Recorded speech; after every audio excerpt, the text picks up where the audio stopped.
আসসালামু আলাইকুম প্রিয় দর্শক, অন্য মঞ্চের আলাপচারিতায় আপনাদের সকলকে স্বাগত জানাচ্ছি। প্রিয় বন্ধুরা, প্রীতি, সালাম এবং শুভেচ্ছা নেবেন। জয়শঙ্কর ভারতের বিদেশ মন্ত্রী, তিনি বাংলাদেশের প্রধান উপদেষ্টা ডক্টর ইউনূসের সাথে দেখা করতে রাজি হননি। ডক্টর ইউনূস পর্দার আড়ালে অনেক চেষ্টা করেছে যে অন্তত একটি ছবি তোলার মতো করে হলেও ডক্টর জয়শঙ্করের সাথে তিনি একটা মিটিং করবেন, কিন্তু জয়শঙ্করের কাছে তিনি পাত্তা না পেয়ে ব্যাপকভাবে ক্ষুব্ধ হয়েছেন। এই যে 12ই ফেব্রুয়ারির যে অনিশ্চিত নির্বাচন, সেই নির্বাচনের মনোনয়নপত্র বাছাই শুরু হয়েছে এবং যারা স্বতন্ত্র নির্বাচনের জন্য মনোনয়নপত্র দাখিল করেছেন তাদের একটা বড় অংশের মনোনয়ন বাতিল হতে যেতে আমরা দেখছি।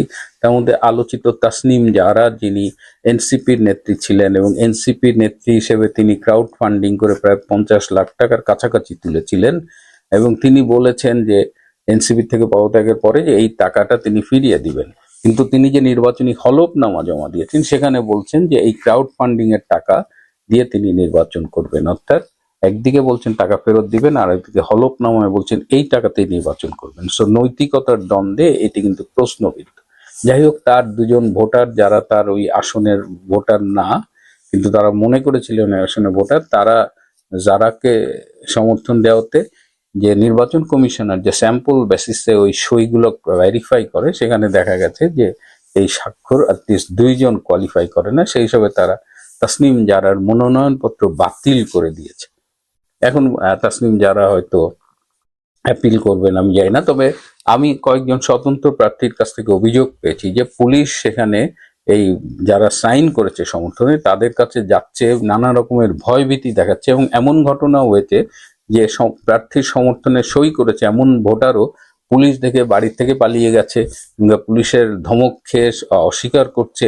এখানে আমার কাছে যেটা মনে হচ্ছে যে স্বতন্ত্র প্রার্থীদের একদম সুপরিকল্পিতভাবে বাদ দেওয়ার জন্যই এই এই কাজগুলো করা হচ্ছে এবং পুলিশ এই ভেরিফিকেশনে যে তারা যখন বলছে যে না এই সাইন সত্যি না বা একে পাওয়া যায়নি, তার ভিত্তিতে দেখা যাচ্ছে যে বেশ কিছু স্বতন্ত্র প্রার্থীর মনোনয়ন বাতিল হয়ে যাচ্ছে। তো এই জায়গাগুলো মানে এই নির্বাচনের শুরুতেই, এমনিতে এই নির্বাচন হবে কিনা এটা নিয়ে আমি গতকালও প্রশ্ন তুলেছি, আজও তুলছি, তারপরে আবার এরকম করে স্বতন্ত্র প্রার্থীদের বাদ দিয়ে এই নির্বাচনটিকে আরো বিতর্কিত করা হচ্ছে। যাই হোক, আজকের মূল বিষয়টাতে চলে আসি যে ডক্টর মোহাম্মদ ইউনূস এই ডক্টর জয়শঙ্কর কর্তৃক প্রত্যাখ্যাত হয়ে এমন ক্ষুব্ধ হয়েছেন যে তিনি ব্যক্তিগত আলোচনায় বলেছেন যে আমি জয়শঙ্করকে দেখে নেব এবং তিনি এটাও বলেছেন যে এই যে ভারত বা যারাই চেষ্টা করছে ডক্টর ইউনূসকে সরিয়ে একটা নতুন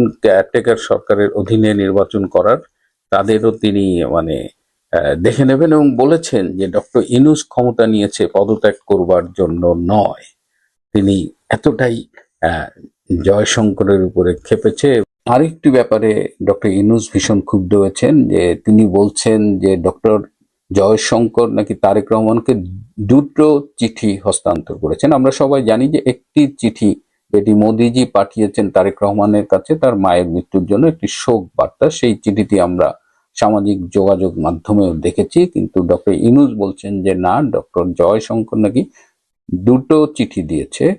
আরেকটি চিঠিতে সেখানে নাকি লেখা আছে যে কথাগুলো মৌখিকভাবেও তিনি তারেক রহমানকে বলেছেন যে ভারত সরকার একটি free, fair, inclusive and impartial নির্বাচন চান। এই ইম্পার্শিয়াল শব্দটা কিন্তু নতুন যোগ হয়েছে, অর্থাৎ পক্ষপাত মুক্ত একটি নির্বাচন ভারত সরকার চান যেটা বাংলাদেশে হোক। এটিও ডক্টর ইউনূসকে ভীষণ ক্ষুব্ধ করেছে। কিন্তু সব মিলিয়ে এই যে প্রত্যাখ্যান, ডক্টর জয়শঙ্করের প্রত্যাখ্যান, এটা তিনি মানতে পারছেন এবং যখন আমরা দেখছি যে ডক্টর ইউনূস প্রত্যাখ্যাত হয়েছেন তখন আরো একজন বাংলাদেশের গুরুত্বপূর্ণ ব্যক্তি, তিনি চেয়েছিলেন জয়শঙ্করের সাথে দেখা করতে কিন্তু তিনিও সাক্ষাৎ পাননি, প্রত্যাখ্যাত হয়েছেন। তিনি হলেন আমাদের সেনাপ্রধান জেনারেল ওয়াকার খান। জেনারেল ওয়াকার খানও চেয়েছিলেন জয়শঙ্করের সাথে একবার দেখা করতে, কিন্তু জয়শঙ্কর রাজি হননি। এর মধ্য দিয়েও কিন্তু আরো একটি বার্তা পাওয়া গেছে, কারণ এক সময় দেখা গেছে ভারতীয় সেনাবাহিনী এবং বাংলাদেশ সেনাবাহিনীর মধ্যে একটা পেশাদারিত্বের সম্পর্ক আমরা দেখেছি এবং দুই দেশের সেনা প্রধান কিন্তু ব্যক্তিগতভাবে যোগাযোগ করতেন, কিন্তু সম্প্রতি গত 2-3 মাস ধরে এই সম্পর্কে ভাটা পড়েছে এবং তার কারণে ডক্টর জয়শঙ্কর কিন্তু জেনারেল ওয়াকারের সাথেও দেখা করতে রাজি হননি। সুতরাং এমনিতেই ডক্টর ইউনূসকে নিয়ে তার গডফাদাররা, তার রাজনৈতিক অভিভাবকরা যারা তাকে ক্ষমতায় বসিয়েছে তারা কিন্তু ভীষণ বিব্রত। তারা বারবার বলছে যে এই লোকটা একটা গোয়ার গোবিন্দ, এর গাওড়ামির জন্য অনেক সমস্যা হচ্ছে, সে কারো কথা শুনছে না। তার মধ্যে এই নতুন করে ডক্টর জয়শঙ্করের এই সমীকরণ যোগ হয়েছে। এখন দেখা যাক ডক্টর ইউনূস কত দূর যেতে পারে। স্রোত তো তার অনুকূলে নেই বলেই মনে হচ্ছে। বাংলাদেশের আভ্যন্তরীণ পরিস্থিতি ক্রমশ উত্তপ্ত হচ্ছে। আপনাদের কাছে কতটুকু খবর আছে আমি জানি না। আমার পক্ষ থেকে আমি একটুখানি আপনাদের সাম্প্রতিক অবস্থা সম্পর্কে একটুখানি জানাই। সেটা হচ্ছে, আচ্ছা আগে বলে নি, জয়শঙ্করজি যখন গেছিলেন না তারেক রহমানের সঙ্গে দেখা করতে ঢাকায়, সেই সময় তিনি শোকবার্তার পাশাপাশি আরো একটা চিঠি তারেক রহমানের কাছে পৌঁছে দিয়েছিলেন। সেই চিঠিটা ছিল নরেন্দ্র মোদীর লেখা। তাতে 4-5টি পয়েন্ট উল্লেখ করা ছিল ভারত বাংলাদেশ মানে তারেক রহমানের কাছে কি কি চায়। আমি যে পয়েন্টগুলো বলেছিলাম সেগুলো তো ছিলই, তাছাড়াও আর কি কিছু পয়েন্ট আছে সেগুলো আমরা কেউ জানতে পারিনি, কিন্তু চিঠির কথাটা গতকাল আমরা জানতে পেরেছি। এরকম একটা আলাদা করে একটা চিঠি প্রধানমন্ত্রী নরেন্দ্র মোদী তার হাতে পৌঁছে দিয়েছিলেন জয়শঙ্কর মারফত। এবার আসি বাংলাদেশের খবরে। বাংলাদেশের আপনাদের পার্বত্য চট্টগ্রাম অঞ্চলে ব্যাপক গন্ডগোল শুরু হয়েছে।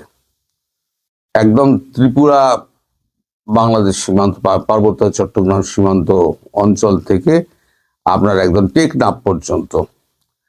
এখানে একটা জায়গা আছে, তার নাম হচ্ছে কুন্দিয়া।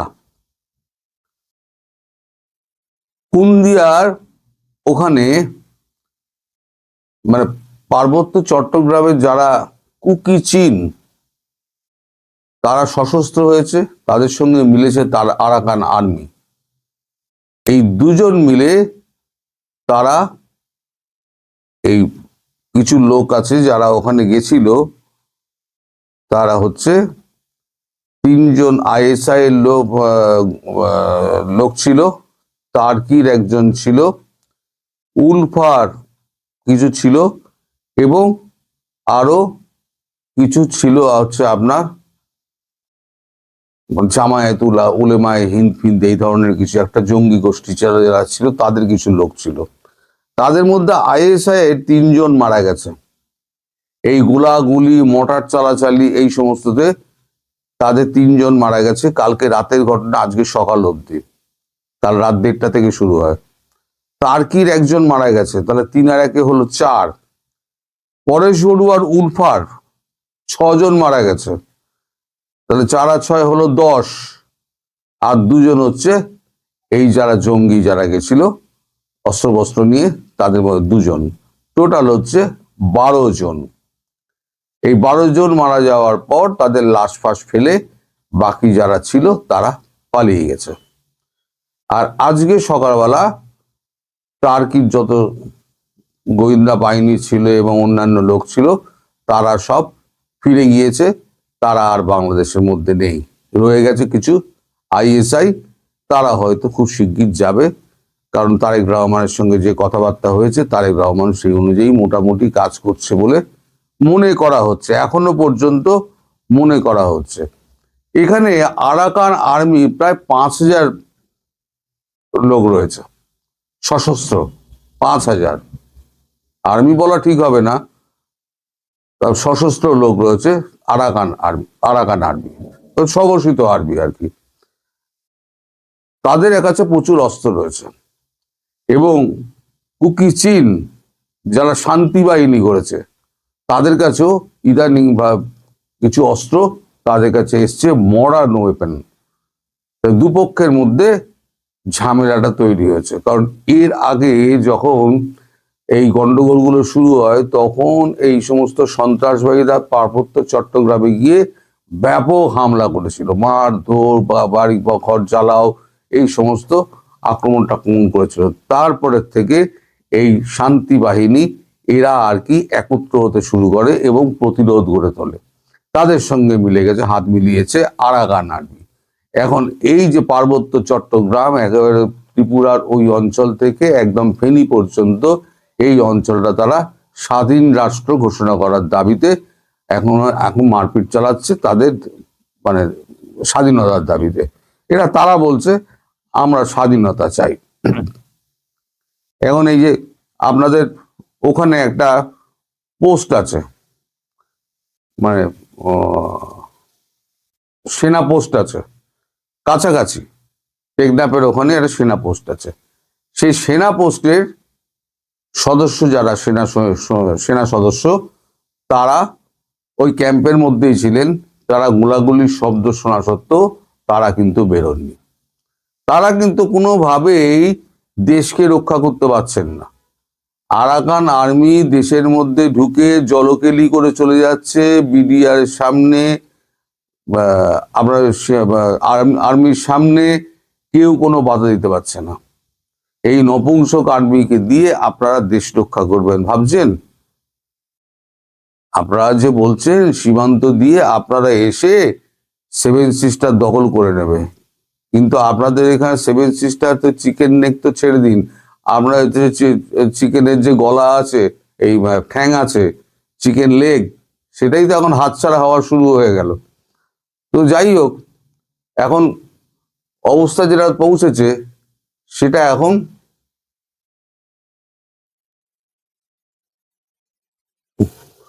এখন হাতের বাইরে ক্রমশ চলে যাচ্ছে।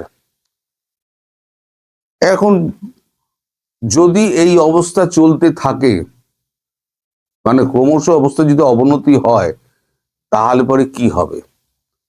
এদিকে শোনা যাচ্ছে যে ডক্টর ইউনূসের সঙ্গে সেনাকর্তা ওয়াকারুজ্জামান তার কোনো যোগাযোগ নেই এবং তিনি কারো কথা শুনছেও না। তিনি ডিরেক্ট যোগাযোগ করছেন একদম সিআইএর সঙ্গে। সিআইএ যা বলছে তিনি সেই অনুযায়ী কাজ করছেন। সিআইএ এর অনুমতি ছাড়া তিনি এক পা নড়ছেন না। সিআইএ যদি বলে ওদেরকে মারো, তাহলে উনি মারবেন। সিআইএ যদি বলে তুমি ক্যাম্পে চুপ করে বসে থাকো, ও চুপ করে বসে থাকবে। যদি ভারত এপাশ দিয়ে ঢোকে, রংপুর দিয়ে ঢোকে, চট্টগ্রাম দিয়ে ঢোকে, এই সুযোগে, এখন তো ভোলাটাইল পজিশন, এখন যদি ঢোকে তাহলে পরে কিন্তু আপনাদের বাংলাদেশের যে সেনাবাহিনী তারা কিন্তু ঘর থেকে বেরোবে না, ঠিক করে নিয়েছে। কারণ সিআইএ এখন অনুমতি দেবে না তাদের বেরোনোর জন্য, বললো তোমরা ক্যাম্পেই থাকো, ভারত যা করছে ভারত করুক। সুতরাং আপনাদের সেনাবাহিনীর ওপর নির্ভর করে আপনারা যে মুখে আঙুল দিয়ে বসে আছেন যে সেনাবাহিনী আপনাদের রক্ষা করবে, তারা রক্ষা করতে আসবে না। তারা ওই আইন শৃঙ্খলা সামলাতেই ব্যস্ত থাকবে এবং ট্রাফিক নিয়ন্ত্রণ তারা করবে, এই হচ্ছে তাদের কাজ। আর লোকজনকে, নিরাপদ লোকজনকে ধরে তারা ওই আদালতে হাজির করবে, এটাই তাদের কাজ। যদি এটা এখন সংখ্যায় কিছুটা কমেছে, এখন একটুখানি কমেছে, যেভাবে ব্যাপকভাবে ধরপাকড় হচ্ছিল সেটা একটুখানি কমেছে। ধীরে ধীরে হয়তো অবস্থার উন্নতি হতে পারে। তবে আশু সম্ভাবনা আপনার দেশের শান্তির কোন অবস্থা আমি দেখতে পাচ্ছি না। এখনো পর্যন্ত ভারতবর্ষ কিছু করেইনি, তাতেই যদি আপনাদের এই অবস্থা হয়, তাহলে ভবিষ্যৎ আপনাদের জন্য কি অপেক্ষা করছে আপনারা নিজেরা ঠিক করে নিন। এদিকে ওয়াকারুজ্জামানের মানে বিরোধী যারা ছিল তারা কিন্তু সব মোটামুটি এখন সেট হয়ে গেছে। এখন সবাই ওয়াকারুজ্জামানের পক্ষে, কারণ সবার প্রাণের দাম আছে। আলটিমেটলি সবাই বোঝে আমার যদি প্রাণটা বাঁচে তাহলে আমার ফ্যামিলি বাঁচবে, আমি বাবা কবরের নিচে যাব না। কে গুলি খেতে চায় বলুন? এপাশেও শত্রু, ওপাশেও শত্রু। মানে আপনি যদি বাংলাদেশিবাসী হন তাহলে ভারত আপনাদের শত্রু, কুকি চীন আপনাদের শত্রু। তাহলে কুকি চীন, আরাকান আর্মি এরা একটা শত্রু, ভারতবর্ষ একটা শত্রু। তার দুই শত্রু মিলে ঘিরে ধরেছে আপনাদের যে সেনাবাহিনী, সে হাতে হাত দিয়ে চুপ করে বসে রয়েছে, এই হচ্ছে তার কাজ। এখন আমাদের ডক্টর ইউনূস, তিনি এখন কি করবেন ঠিক করতে পারছেন না। এখন নির্বাচন নিয়ে যতদিন এগিয়ে আসছে, যত দিন তত ইউনূসের পারদ চড়ছে। কারণ নির্বাচন যদি, চাপ তো দেবেই, নির্বাচন তো করতেই হবে, কিন্তু ইউনূস নির্বাচন চাইছেন না। এখন এই নিয়ে উনি একটা জল ঘোলা পাকানোর চেষ্টা করছেন। আবার উনি ওই হাদি গ্রুপকে দিয়ে, ইনকিলাব মঞ্চকে দিয়ে আবার একটা হেউত তুলে দিয়েছেন যে আবার আবার তোমরা অস্থির করো। মানে তার একটাই কাজ হচ্ছে কোন রকমের দেশের মধ্যে অস্থিরতা তৈরি করে নির্বাচনটাকে আগে মানে ক্যান্সেল করো। বলবে এই অবস্থার মধ্যে নির্বাচন তো হতে পারে না। আগামী দিনে আমার মনে হচ্ছে এই ইনকিলাব মঞ্চ 2-4 দিনের মধ্যে দেখবেন সারা বাংলাদেশ জুড়ে একটা তাণ্ডব করবে। তাণ্ডব করার পর তখনই ডক্টর ইউনূস বলবেন আর মাত্র 1 মাস 9 দিন বাকি আছে, কি 1 মাস 8 দিন বাকি আছে, এর মধ্যে নির্বাচনের সমস্ত কিছু সম্পন্ন করা, কাজ সম্পন্ন করা, এগুলো করা যাবে না। এটা নিজে মুখে না বলে নির্বাচন কমিশনারকে দিয়ে এটা বলাবেন। এটা আপনারা ধরে রেখে দিন।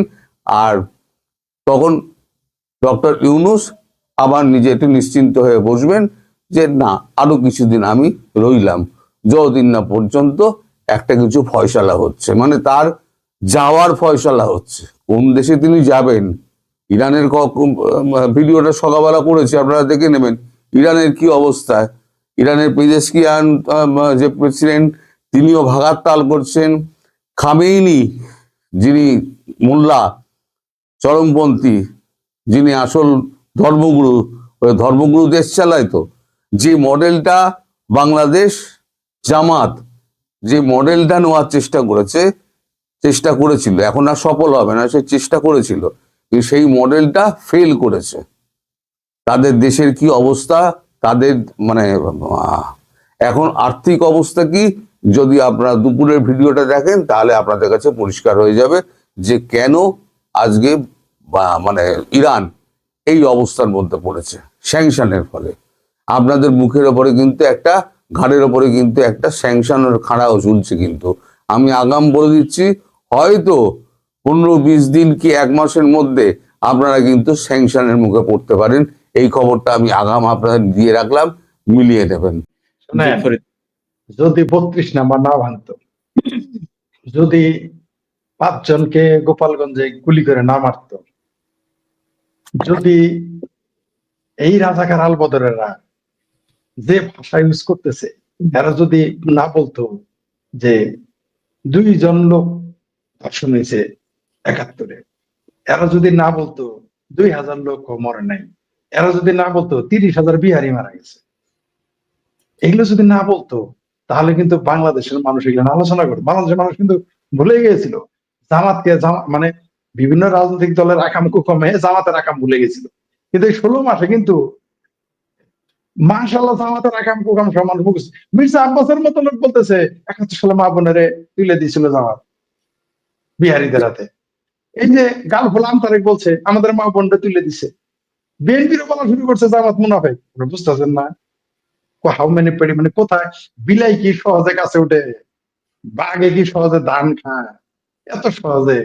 তো এই কাজগুলো ওরা যদি না করতো, তারা যদি মুক্তিযুদ্ধকে শোনেন, সরকার পরিবর্তন হতেই পারে, আমার পছন্দের সরকারও পতন করতে পারে জনগণের চাহিদার উপরে। কিন্তু আপনি যখন আমাদের বেসিক, আমাদের মৌলিক ফান্ডামেন্টাল বিষয়গুলোতে আঘাত করবেন, আপনি যখন আমার সার্বভৌমত্বকে নিয়ে চ্যালেঞ্জ করবেন, আমার পতাকাকে চ্যালেঞ্জ করবেন, আমার সংবিধানকে চ্যালেঞ্জ করবেন, আমি তো আপনাকে ছাড়বো না। সে যে কেউ হতে পারে। আওয়ামী লীগের লোক যখন দেখলাম মৌলবাদের সাথে আপোষ করেছে, আমরা প্রতিবাদ করি নাই টিটু, আমরা স্ট্রেট প্রতিবাদ করেছি, করি নাই? আমাদের কাজ তো প্রতিবাদ। আমাদের প্রতিবাদ তো আওয়ামী লীগের বিরুদ্ধে ছিল না, আমাদের প্রতিবাদ বিএনপির বিরুদ্ধে না। বিএনপি কালকে বলুক যে তারা মুক্তিযুদ্ধের পক্ষে, তাহলে আমার আর টিটুর কথা তো তার পক্ষেও যায়। কিন্তু এরা কি বলবে, এই যে ফরিদ ফারহান আর টিটু কথা বলে আওয়ামী লীগের দালাল।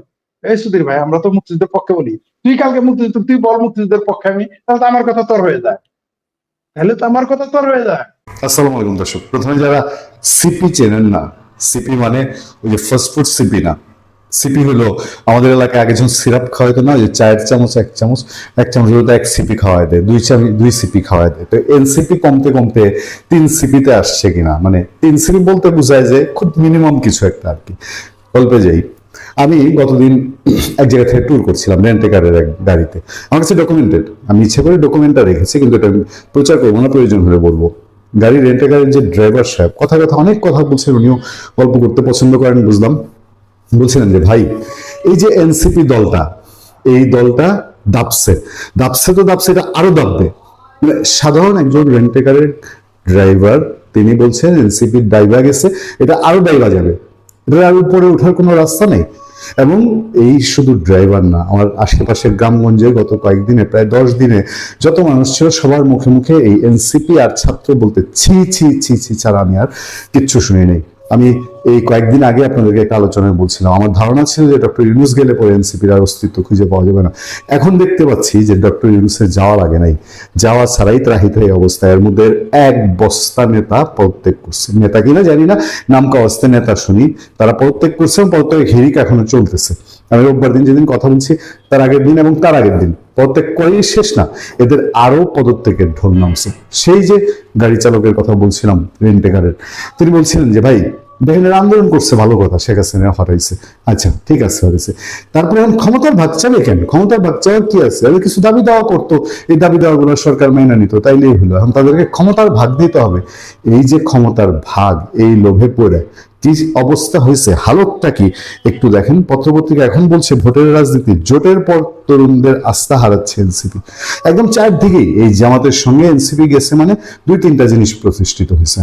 একে তো এক সিপি, এনসিপি এখন 3 সিপি, ফুটায় 3 সিপি হয়েছে। রাজনৈতিক নেতা, একজন দেশ বরেণ্য সিনিয়র রাজনীতিবিদ, সিনিয়র রাজনৈতিক পরিবারের সদস্য, তিনি আমাকে এই শব্দটা বলছে, ভাই এনসিপি আর এখন এনসিপি নেই, এনসিপি হচ্ছে 3 সিপিতে পরিণত হয়েছে। হ্যাঁ, এবং দুঃখজনক কি জানেন? দুঃখজনক হচ্ছে যে আমাদের এই দেশটায় আগামীতে ছাত্ররা কিছু করতে যাবে, নেতৃত্ব দিতে যাবে, কোনো আন্দোলন করবে, সেই আন্দোলনের বুকে এরা পেরেক মাইরা দিয়ে গেছে, একদম ছাড়খাড় করে দিয়ে গেছে। পদত্যাগের তালিকা দীর্ঘ হচ্ছে, পদত্যাগকারীদের ফেরাতে বৈঠকের চেষ্টা। আসন নিয়ে জামাতের সঙ্গে চলছে আলোচনা। এনসিপির চাওয়া 35, জামাত দিতে চায় 30, রোববারের মধ্যে চূড়ান্ত ঘোষণা। বাবুরা বিএনপির কাছে নাকি প্রথমে 100 আসন চায় বসছিল, বুঝেন দেখি অবস্থাটা। আচ্ছা, আরেকটুখানি খবরটা থেকে শুনি আমরা। তরুণদের নতুন রাজনৈতিক দল হিসেবে আলোচিত জাতীয় নাগরিক পার্টি এখন নিজ দলের তরুণ নেতাদেরই ধরে রাখতে পারছে না। জামাত ইসলামীর সঙ্গে জোট সঙ্গী হওয়ার সিদ্ধান্তের পর দলটিতে চলছে একের পর এক পদত্যাগ। একই সঙ্গে নতুন করে তরুণদের যুক্ত হওয়া এবং সমর্থন দেওয়ার প্রবণতাও কমে গেছে বলে দলের ভিতরের থেকেই আলাপ চলছে। আমি আপনাদেরকে আরো একটা স্পেসিফিক উদাহরণ দিই। আমি কিশোরগঞ্জের অষ্টগ্রাম থেকে ফিরেছি রিসেন্টলি, এবং সেই অষ্টগ্রামের যিনি এই সমন্বয়ক ছিলেন বৈষম্য বিরোধী আন্দোলনের, পরে এনসিপিতে কিছুদিন যুক্ত ছিলেন, তারাও ত্যক্ত বিরক্ত হয়ে ছেড়ে দিচ্ছে। গ্রামগঞ্জে কোথাও এখন এনসিপির আর ওই কিছু ধান্দা পানিওয়ালা লোক ছাড়া আর পাবেন না কাউরে। দলটির সঙ্গে সম্পৃক্ত ব্যক্তিদের সঙ্গে কথা বলে জানা গেছে, জামাত ইসলামীর সঙ্গে জোটে যাওয়ার সিদ্ধান্তের পর এনসিপি শুধু শীর্ষ নেতাই হারাচ্ছে না, হারাচ্ছে তরুণদের আস্থা ও আগ্রহ। সাম্প্রতিক সিদ্ধান্তের পর নতুন করে তরুণদের সম্পৃক্ততা কার্যত থেমে গেছে। উল্টো গত এক সপ্তাহে একের পর এক পদ থেকে সংকুচিত হচ্ছে দলটির সাংগঠনিক ভিত্তি। কি হয়েছে কাণ্ডটা? গত এক সপ্তাহে এনসিপি অন্তত 11 নেতা পদত্যাগ করেছে, অনেকে পদত্যাগের কথা ভাবছেন। সেই সঙ্গে দলটি নিয়ে তরুণদের আগ্রহে ভাটা পড়েছে বলে রাজনৈতিক অঙ্গনে আলোচনা চলছে। রাজনৈতিক পর্যবেক্ষকদের মতে তরুণ ভোটার ও সংগঠকদের আস্থাহীনতা এনসিপির জন্য নতুন চ্যালেঞ্জ হয়ে দাঁড়িয়েছে। এটাকে এই প্রজেক্টটাই নেওয়া হয়েছিল একটা বিশেষ প্রজেক্ট হিসাবে, এবং এই তরুণদের একটা অংশ, আমার ধারণা এনসিপিতে এখন যারা রয়ে গেছে এরা সব হচ্ছে 5 আগস্টের মেটিকুলাস ডিজাইনের সাথে জড়িত, এবং সেই মেটিকুলাস ডিজাইনে তাদেরকে যারা যেভাবে চালিয়েছে তাদেরকে জামাত ইসলামী থেকে সেই সময় আলাদা দেখানোর জন্য একটা প্ল্যাটফর্ম করে দেওয়া হয়েছে। এখন তাদের মূল যেই অস্তিত্ব, মূল যেই ভিত্তি, সেই জামাত ইসলামীর সঙ্গে তারা মিশে গেছে। ওদের ভবিষ্যতে এনসিপি জামাতে যদি বিলীন হয়ে যায় তাহলে অবাক হওয়ার কিছু থাকবে না। অনেকেই বলছেন এই কথা, রাজনৈতিক পরিসরে যারা রাজনীতি যোগাযোগ রাখেন, রাজনৈতিক নেতৃবৃন্দ দেখবেন কথা বললেই তারা আপনাদেরকে টেবিল টকে বলবে যে আমরা তো অনেক আগেই বলেছি যেটা জামাতের দ্বিতীয় উইং। আমি আমারও রিপিট করি, অ্যাডভোকেট ফজলুর রহমান লোকটাকে কত কিছু বললো এই এনসিপি ওয়ালারা, সমন্বয় একটা জামাতের লোকজন। সেই লোক কবে থেকে বলে আসছে যে এদের একই অঙ্গে বহুরূপ, জামাত, এনসিপি, XYZ এগুলা সব এক। আজকে সেই নিরেট বাস্তব সত্যটা আমাদের সামনে এসে হাজির হলো। আজকে আমাদের তরুণদেরকে এইভাবে নিয়ে ইতিহাসের কালিমা লেপনের দায় দায়িত্ব নিশ্চয়ই একদিন ইতিহাস থেকেই বের হয়ে আসবে যে কারা আমাদের তরুণদেরকে এইভাবে এবং এখানের মধ্যে সবাই একরকম করেছে তা না, তবে এখন এনসিপি থেকে যারা ইলেকশন করছে অথবা জামাতের এই 30 জন যারা হবে, 30 হোক আর 35 হোক, এইটা নিয়ে আমার ধারণা যে পদ্মা একদম সঠিক রূপটা বের হয়ে যাবে। এই 30 জন আদতে কি এনসিপি, আদতে কি নতুন বন্দোবস্ত? এই 30 জন যদি জামাতের 100% রিক্রুটেড হয়ে থাকে, তখনও কি অবাক হওয়ার মতো কিছু থাকবে? নাকি তারাই সবকিছু কামিয়ে কুমিয়ে নিয়ে এবং সমস্ত কিছু নাটের মূল তারা? ভারতে এবার প্রমাণ হয়ে গেল যে এই ধর্মীয় উগ্রবাদ এবং ধর্মীয় উন্মাদনা ভারতেও কি পরিমাণ তুখর এবং তীব্র। ভারতের কংগ্রেসের নেতা শশী থারুর যখন দিল্লিতে বসে বসে বলছেন যে কি রাজনীতিকে ক্রিকেটের সাথে জড়াবেন না, ক্রিকেটকে রাজনীতির সাথে জড়াবেন না, তখন আমাদের মোস্তাফিজকে আইপিএল থেকে বাদ দিল। তুখর প্রতিক্রিয়া বাংলাদেশে খুব স্বাভাবিক সে প্রতিক্রিয়া হলো, কিন্তু এটা যে একটা উগ্র ধর্মপন্থীর বিজয় এটা স্পষ্ট হয়ে গেল। আমরা সবসময় বলি আমাদের এই দুই দেশের সম্পর্ক নষ্ট করার জন্য উগ্র ধর্মবাদীরা এবং তাদের রাজনৈতিক খায়েশ, রাজনৈতিক বিলাস, এইটাই একটা প্যারেক বসিয়ে দেয়। আপনারা নিশ্চিত করে চোখ বন্ধ করে বলতে পারবেন যে মৌলবাদীদের মধ্যে বিজয় হলো, এবং দেখবেন যে এর থেকে বাংলাদেশের মৌলবাদীরা হাত পালন শুরু করবে এবং তারা মোটামুটি মাঠ গরম করবে। এটার প্রতিক্রিয়া হলে দেখা যাচ্ছে বাংলাদেশ ক্রীড়া সাংবাদিকরা আইপিএল এর নিউজ অর্জন করে, এবং বাংলাদেশে এখনকার একটা নির্দিষ্ট গ্রুপের খুব ইন্টারেস্টেড মুখপাত্র আমার দেশ পত্রিকা, তারা আইপিএল এর নিউজ বয়কটের ঘোষণা দিয়েছে। দেখেন খবরটা কোন জায়গায় নিয়ে গেছে। তারা বলছে যে আসন্ন ইন্ডিয়ান প্রিমিয়ার লিগ শুরুর আগে শাহরুখ খানের মালিকানাধীন কলকাতা নাইট রাইডার্সকে মানে কেকেআর দল থেকে বাংলাদেশি পেসার মোস্তাফিজুর রহমানকে বাদ দেওয়ার নির্দেশ দিয়েছে ভারতের ক্রিকেট নিয়ন্ত্রণ সংস্থা বিসিসিআই। এটা শনিবার এই সিদ্ধান্ত স্বাগত জানিয়েছে ভারতীয় জনতা পার্টি বিজেপি। মানে এই সিদ্ধান্তকে বিজেপি মিষ্টি খাওয়ার উপলক্ষ তৈরি করে নিয়েছে। দলটির নেতা সঙ্গীত সোম এই নির্দেশকে ভারতের হিন্দুদের জয় বলে অভিহিত করেছেন। দুইটা দেশ বন্ধু প্রতিম দেশ। বাংলাদেশে কিছু হলে বাংলাদেশে এক শ্রেণীর ধর্মপন্থীরা তারা বিজয়ের বেশে উৎপাদন শুরু করে, ভারতে আবার সেটা দেখা গেছে ভারতীয় রূপে। ভারতীয় সংবাদ মাধ্যম টাইমস অফ ইন্ডিয়ার খবরে বলা হয়েছে বিজেপি নেতা সঙ্গীত সোম এই সিদ্ধান্তের জন্য বিসিসিআই কে ধন্যবাদ জানিয়েছেন এবং এটিকে সারা দেশের হিন্দুদের বিজয় হিসাবে অভিহিত করেছেন।